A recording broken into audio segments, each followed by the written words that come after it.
Assalamualaikum warahmatullahi wabarakatuh teman-teman semua. Halo, balik lagi sama aku and welcome back to Serial Bumi.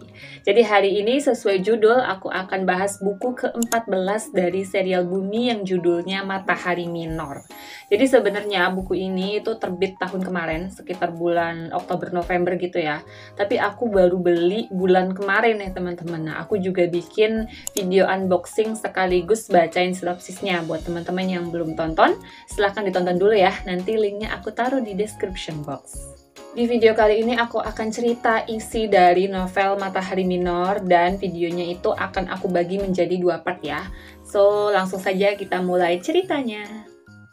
Jadi seperti yang digadang-gadang sama sang penulis nih, dan banyak juga sudah tersebar di sosial media kalau Matahari Minor ini akan membahas tentang Ili, seorang pemuda berasal dari klan bulan yang saat itu dikabarkan meninggal dunia di klan Matahari saat mengikuti festival bunga matahari.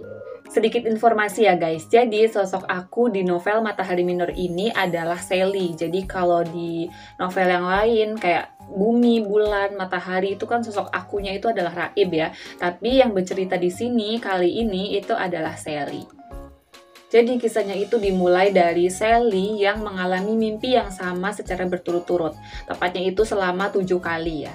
Di sini itu diceritakan Sally itu di mimpi yang pertama sampai yang ketiga itu mengalami mimpi di mana kondisinya dia itu berada di sebuah ruangan yang luas dan sangat amat gelap.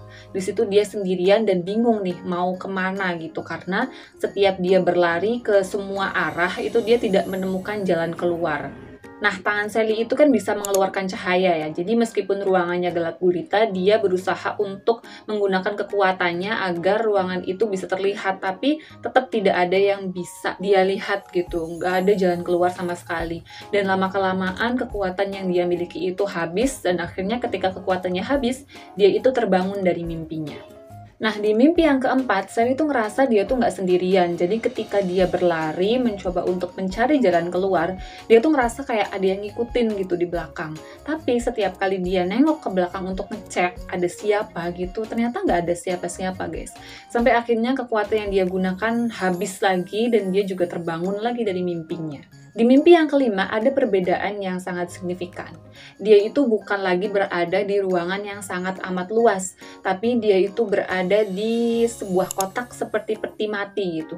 Jadi kondisi dia tuh cuma berbaring dan di atas kepala tuh mentok, di bawah juga dia mentok, kiri kanan juga sangat amat sempit ya. Dan di situ gelap gulita, dia nggak bisa ngelihat apapun. Di mimpi yang keenam juga sama, dia berada di sebuah peti mati yang sangat amat gelap gulita. Nah, tapi bedanya ketika dia berusaha untuk menerangi lingkungan sekitar, dia itu sangat amat terkejut karena tiba-tiba ada seorang laki-laki yang memakai jubah dengan rambut putih panjang itu berbaring menghadap dia di atas peti mati itu. Tapi seseorang ini tuh nggak memiliki wajah sama sekali. Jadi Sally itu kan keadaannya tidur ya, tidur tuh berbaring kayak gini gitu loh. Nah terus di atas peti matinya itu deket banget ya, ada seseorang yang berbaring kayak gini gitu. Jadi mereka tuh saling berhadapan tapi dalam jarak yang sangat amat dekat.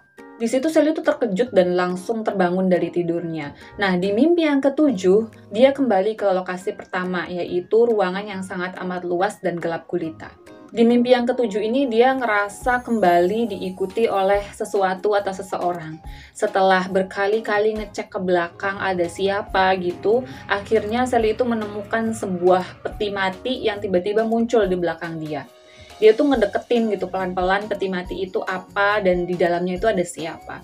Ternyata di dalam peti mati itu kosong, nggak ada apa-apa, tapi di atas peti mati itu ada nama Ili dan sebuah kode tempat pemakamannya gitu ya, yang pernah saya lihat ketika pemakaman Ili berlangsung. Jadi dari petunjuk itu, Sally itu merasa yakin bahwa ini adalah sebuah pesan yang mungkin disampaikan kepada dia bahwa Ili itu masih hidup. Setelah mendapatkan petunjuk di mimpi ketujuh itu, Sally akhirnya cerita ke Raim. Dan mereka berdua akhirnya juga bersepakat untuk mengunjungi Ilo dan Faye. Nah, sedikit informasi ya, jadi di novel ini itu si Putih, kucing kesayangan Raim, itu telah mengalami perubahan pada fisiknya. Jadi kekuatan dia itu telah kembali dan si Putih juga bisa berkomunikasi dengan Raim.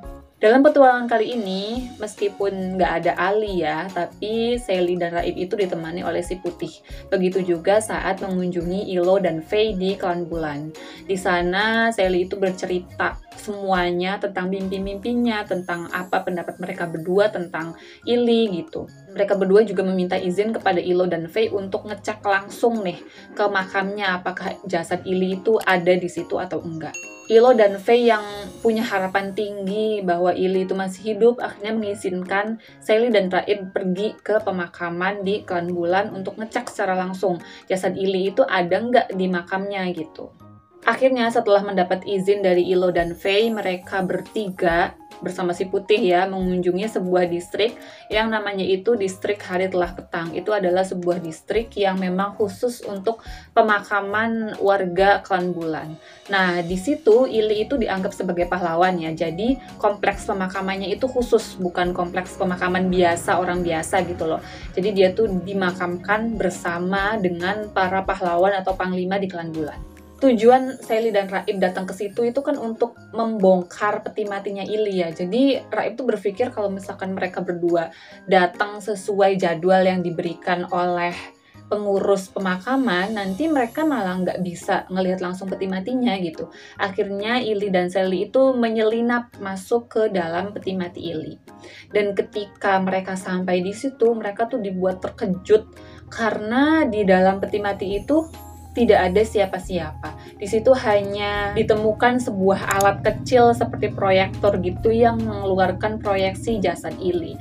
Jadi ketika dulu Batozar bilang sepertinya Ili itu masih hidup ya, Af dan Panglima Tog itu emang ngecek ke peti matinya gitu. Tapi ngeceknya tuh nggak secara langsung. Mereka itu cuma ngirim kamera gitu loh untuk pergi ke peti matinya untuk ngecek apakah jasadnya itu masih ada atau enggak.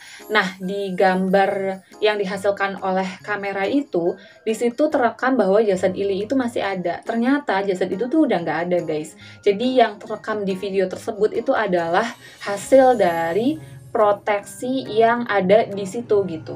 Jadi sebenarnya jasad Ili itu sudah dicuri oleh seseorang dan di situ juga ditemukan sebuah abu kayak jejak portal gitu loh yang digunakan oleh seseorang yang mencuri Ili ini.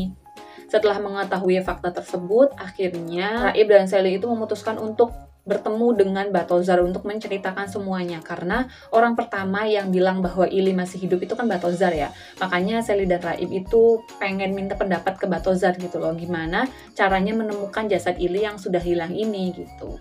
Batozar berada di sebuah tempat yang namanya itu ruangan penyesalan. Nah, di situ Sally menceritakan semuanya dari mimpi-mimpinya sampai kemudian mereka berdua itu ngecek secara langsung di peti mati Ili.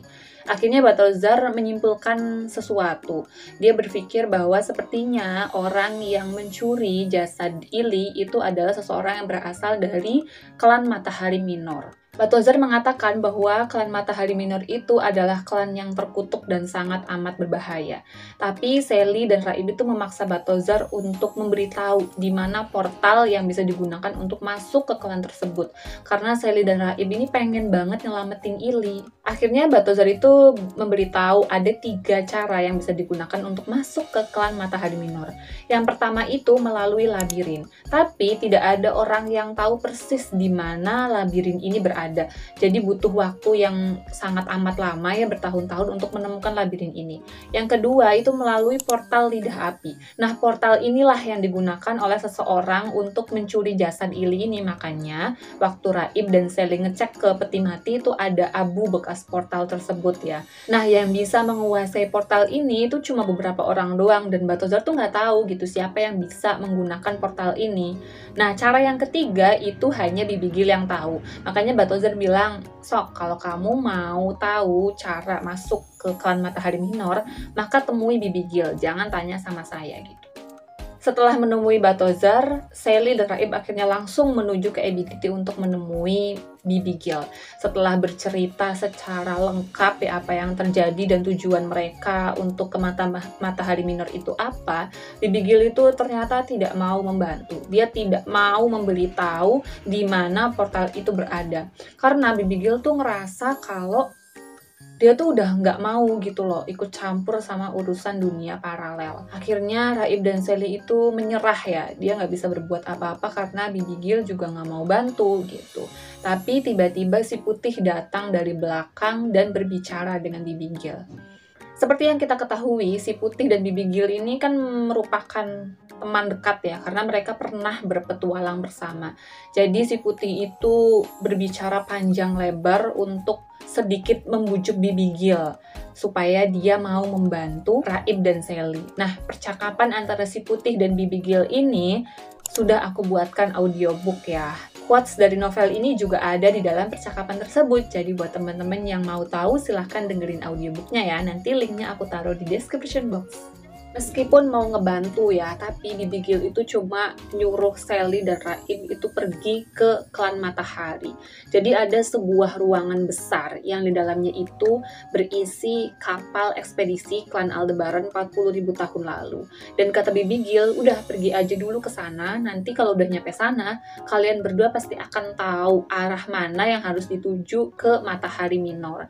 Jadi akhirnya Bibi Gil memasukkan tujuan baru ke buku kehidupan Raib dan mereka masuk ke ruangan besar tersebut melalui portal buku kehidupan. Setelah sampai ke ruangan besar tersebut, ternyata di dalam situ tuh bukan hanya ada kapal ekspedisi klan Aldebaran, tapi juga ada sebuah mobil karavan yang digunakan Bibi Gil untuk berpetualang bersama teman-temannya dan juga si Putih. Jadi saat sampai situ, si Putih tuh sempat masuk ke mobil tersebut untuk nostalgia gitu loh. Sally dan Raib juga akhirnya tahu mobil seperti apa yang digunakan Bibi Gil dan si Putih untuk berpetualang di klan-klan dahulu kala. Setelah melihat-lihat mobil karavan tersebut, mereka keluar dan akhirnya berhasil menemukan sebuah lorong yang sepertinya merupakan jalan menuju Matahari Minor. Akhirnya mereka menaiki kapsul ini masuk ke lorong tersebut. Mereka teringat akan lorong yang mereka lewati juga menuju klan Bintang ya.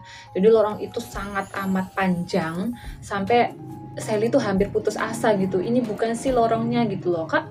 Kok ujungnya tuh nggak ketemu-ketemu gitu. Sampai pada akhirnya setelah beberapa jam mereka berada di dalam kapsul ini melewati lorong tersebut, mereka akhirnya sampai di ruangan besar selanjutnya. Tapi guys, di ruangan itu tuh mereka tidak menemukan jalan keluar. Jadi ruangannya tuh cuma kayak isinya tuh hutan, dan hutannya tuh ada di atas dan di bawah ruangan tersebut ya. Akhirnya Raib dan Sally memutuskan untuk pelan-pelan memeriksa mengelilingi hutan tersebut, tapi mereka tidak menemukan apapun kecuali sebuah tangga di dasar ruangan tersebut.